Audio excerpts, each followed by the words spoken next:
Hey everybody! Let's get real. Cradle cap, huh? Quite the tough cookie to crack when you're a new parent. Can be a bit freaky, too.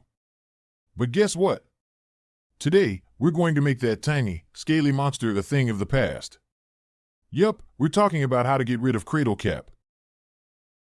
And hey, if you find this video helpful, don't forget to smash that like button, subscribe, and share the love with your friends.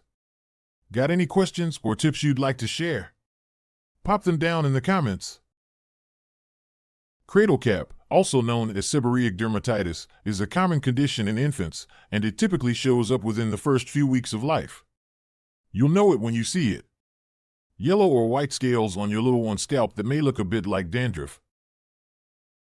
So let's dive in and show that cradle cap who's boss. But first, what are the things you'll need to complete this task? For the full list and where to get them, check the description and pinned comment below. Now that you have all your tools and materials ready, let's get into it. Get rid of it! First things first, regular washing is your friend. Using a mild baby shampoo, gently clean your baby's scalp daily. A study done in 2020 by the University of California found that routine cleaning can help prevent and remove scales.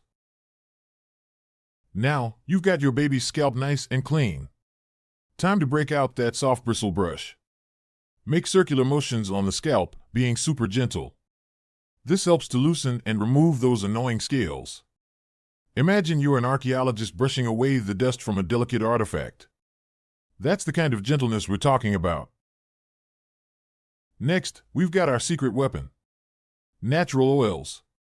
A little bit of olive, almond, or coconut oil can go a long way. The National Eczema Association, in 2021, mentioned these oils as great moisturizers that can soften those crusty patches. Warm a small amount of oil and gently massage it into your baby's scalp. Leave it for around 15 minutes, then rinse. Rinse your baby's head with warm water, making sure to get all the oil and loosened scales out. Afterward, pat dry with a soft towel. Never rub, remember, we're treating delicate baby skin here. And there you have it. 4 simple steps to get rid of cradle cap. Remember, it's all about that gentle, consistent care. If it doesn't clear up in a few weeks or seems to get worse, it's always a good idea to consult a healthcare professional. If you found this video helpful, give it a thumbs up and don't forget to share it with other new parents in need. Drop us a comment below with your own cradle cap adventures. And don't forget to subscribe for more handy tips and tricks for all your parenting queries. Catch you in the next video.